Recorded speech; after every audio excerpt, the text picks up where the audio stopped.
चलिए question number 7 की बात करते हैं। इस क्वेश्चन को पढ़ें।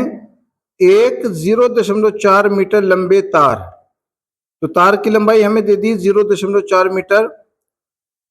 तो तार को 10 की पावर माइनस के 2 वेबर पर मीटर स्क्वायर तीव्रता के चुंबकीय क्षेत्र में रखे जाने पर इस पर 8.66 गुणा 10 की पावर माइनस के 3 न्यूटन का बल लगता है, जबकि यह क्षेत्र की दिशा से 60 डिग्री का कोण बनाता है। तार में बहने वाली धारा की गणना कीजिए। यह क्वेश्चन हमने पढ़ा और इसमें जो जो चीज़ें दे रखी हैं हम उसको लिखते हैं। तो 0.4 मीटर लंबे तार, तो तार की लंबाई आ गई 0.4 मीटर, लंबाई L = 0.4 मीटर। 10 की पावर माइनस के 2 वेबर पर मीटर स्क्वायर तीव्रता के, तो B की वैल्यू दे दी 10 की पावर माइनस के 2 वेबर पर मीटर स्क्वायर तीव्रता के चुंबकीय क्षेत्र में रखे जाने पर इस पर 8.66 गुणा 10 की पावर माइनस के 3 न्यूटन का बल लगता है। F की वैल्यू दे दी 8.66 गुणा 10 की पावर माइनस के 3 न्यूटन का, ये फोर्स दे दिया F, जबकि यह क्षेत्र की दिशा से 60 डिग्री का कोण बनाता है। तो थीटा की वैल्यू हमें दे दी 60 डिग्री। तार में बहने वाली धारा की गणना कीजिए। तो I की वैल्यू यानी कि करंट निकाल करके हमें दिखाना है। इसके आगे हमने क्वेश्चन मार्क लगा दिया। अब क्या काम करते हैं कि फार्मूला हमारे पास F बराबर BIL साइन थीटा, वही फार्मूला, इसी फार्मूले के ऊपर क्वेश्चन हमारे चल रहे हैं।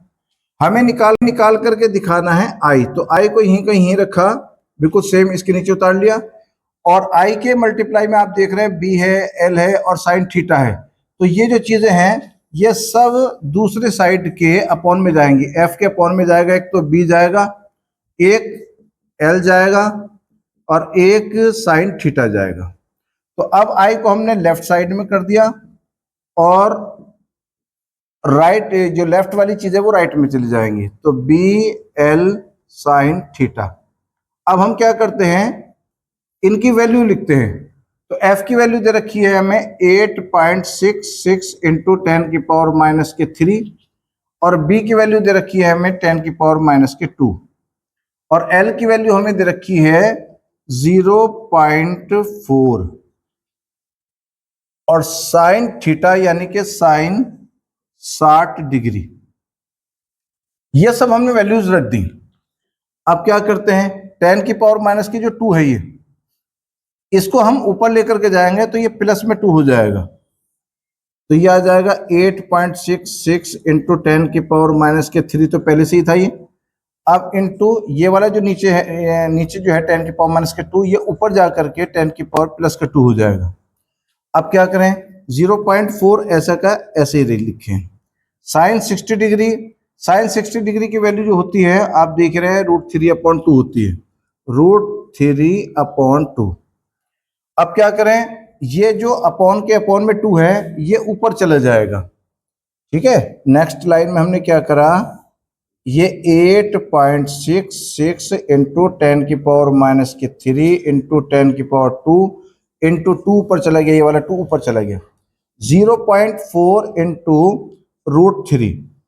एक काम और करेंगे, जब अपॉन में कुछ रूट वाली वैल्यू होती है, जैसे √2 है या √3 है, √5 है, तो हम क्या काम करते हैं कि √3 से तो मल्टीप्लाई कर देंगे, √3 से हम डिवाइड कर देंगे। तो ये इसलिए कि √3 और ये √3 की जब आपस में मल्टीप्लाई होगी तो पूरा 3 बन जाएगा। तो इस कैलकुलेशन को हम थोड़ा और आगे खोल करके करते हैं। चलिए देखिए, ये वैल्यू हमने लिख दी यहाँ पर। तो अब क्या करते हैं, इस चीज को हम ऊपर लिख रहे हैं 8.66, तो ऐसे कैसे लिख दिया 8.66 इंटू ये 10 की पावर माइनस 3 था और ये प्लस के 2 हैं, तो प्लस के 2 और माइनस के 3, तो ये 10 की पावर माइनस के 1 बन जाएंगे। अच्छा, ये 2 है हमारे पास, ये 2 ऐसे ही हमने लिख दीजिए। ये √3 और है तो इसकी वैल्यू 1.732 लिख दी। इस √3 की वैल्यू जो होती है ना, तो 1.732 वैल्यू होती है इसकी।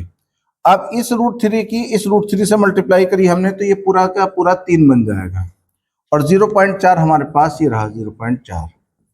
अब इस 2 से हमने क्या काम करा, इसको काट दिया तो 0.2 बन गया। अब क्या करते हैं कि इस 0.2 की इस 3 से अगर मल्टीप्लाई करेंगे हम, तो ये आ जाएगा 0.6, और 1.732 की मल्टीप्लाई 8.6 से करते हैं, तो ये रफ कार्य है हमारा। तो 1.732 की मल्टीप्लाई 8.66 से करते हैं, तो 6 की आप 2 से गुणा करिए, 6 दूनी 12 का 2 हंस लगे 1, 6 × 18 और 1 19 का 9 हंस लगे 1, 6 7 42 और 1 43 का 3 हंस लगे 4, 6 कम 6, 6 और 4 10, ये आ गया। अब फिर यहाँ क्रॉस लगा करके जब दोबारा 6 से गुणा करेंगे तो यही आ जाएगा 2 9 3 0 1।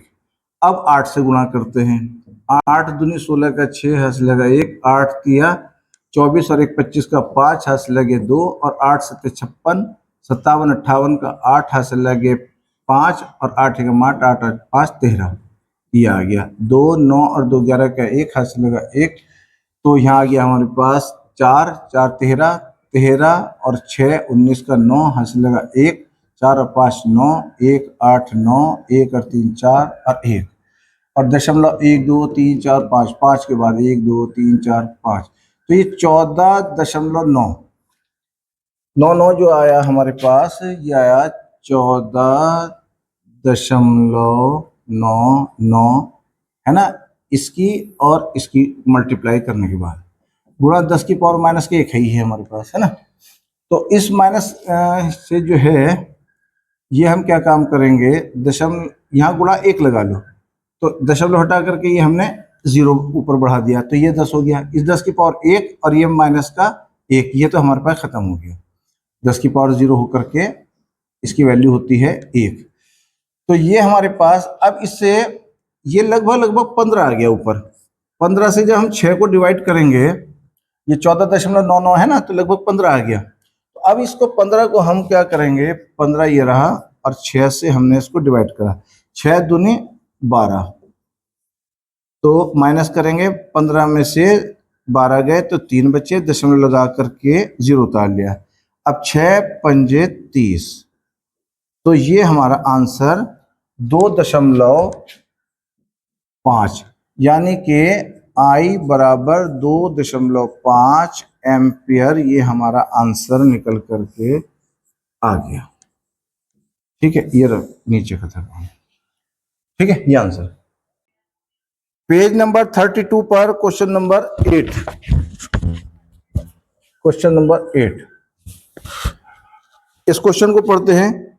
1 मीटर लंबे तार में कितनी विद्युत धारा प्रवाहित की जाए कि उसे 1.2 न्यूटन पर एम्पीयर मीटर के चुंबकीय क्षेत्र के लंबवत रखने से उस पर 2.4 न्यूटन का बल उत्पन्न हो सके।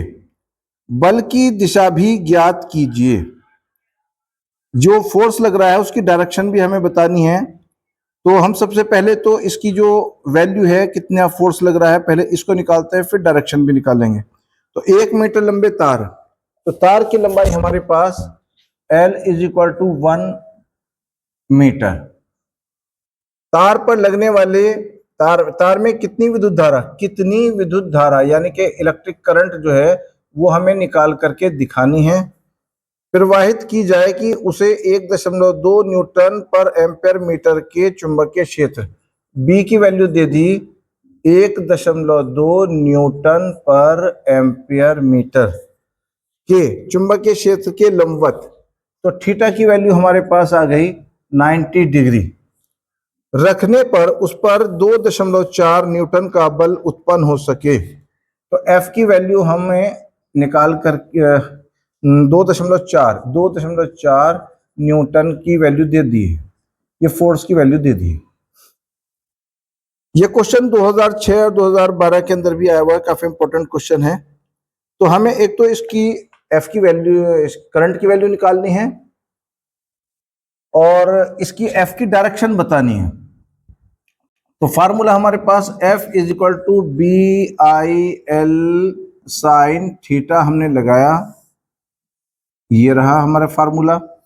अब क्या काम करते हैं कि हमें निकालना है आई, तो आई को हमने ऐसा का ऐसे ही रखा, और बी और एल और साइन थीटा जो है, जो आई की मल्टीप्लाई में चीजें थी वो एफ के अपॉन में चली जाएंगी, तो F upon B L sine theta. अब आई जो है ये लेफ्ट में आ जाएगा और राइट में पहुंच जाएगा बी एल साइन थीटा। अब क्या करते हैं, एफ की वैल्यू हमारे पास आ जाएगी 2.4, बी की वैल्यू आ जाएगी 1.2 और एल की वैल्यू हमारे पास आ जाएगी 1, और साइन थीटा की वैल्यू आ जाएगी 90 डिग्री। 90 लिख करके हमने इसके ऊपर डिग्री बना दिया। अब क्या काम करें, दशमलव से हटा करके दशमलव हटा दिया, तो नीचे पूरा 12 हो गया, ऊपर 24, तो 12 एकम 12, 12 दूनी 24, ऊपर 2 आ गया, तो 2 और यहाँ 1 गुणा साइन 90 डिग्री की वैल्यू ये लिखी, साइन 90 डिग्री बराबर 1 होता है, तो ये हमारे पास वैल्यू आ गई 2। तो आई बराबर 2 एम्पियर हमारा करंट निकल करके आ गया, ये आंसर। अब ये पूछ रहे थे कि जो बल है उसकी डायरेक्शन क्या होगी, ये पूछ रहे हैं।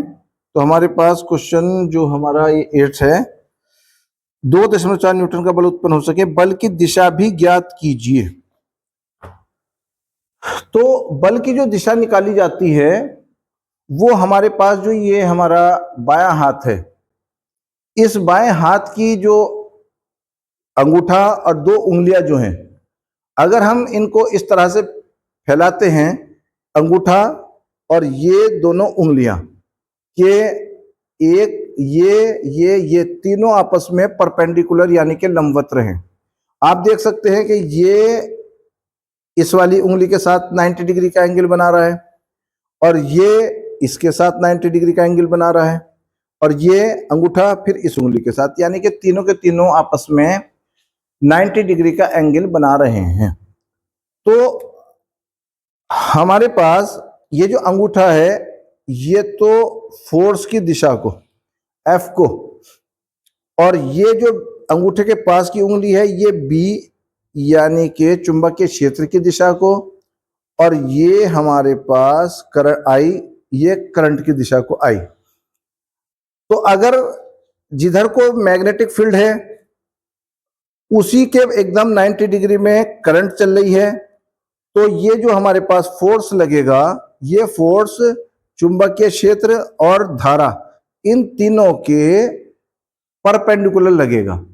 बाएं हाथ का, फ्लेमिंग के बाएं हाथ का नियम ये कहलाता है, इसमें क्या होता है कि अंगूठा और ये दोनों उंगलियों को हमें परपेंडिकुलर यानी कि लंबवत फैलाना पड़ता है। तो जिधर को चुंबकीय क्षेत्र और करंट है, धारा है, ये आपस में एक दूसरे के साथ 90 डिग्री का एंगल बना रहे हैं। ये हमारे पास फोर्स, ये इन दोनों के साथ 90 डिग्री का एंगल बना रहा है।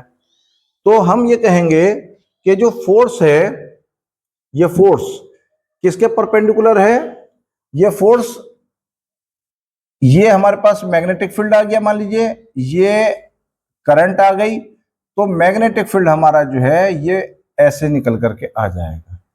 ठीक है, ये करंट, ये बी आ गया और ये हमारे पास करंट आ गई, तो ये फोर्स जो है बोर्ड में अंदर की तरफ को आपको जाता हुआ दिखाई देगा। तो तीनों चीजें परपेंडिकुलर हो जाएंगी। ठीक है।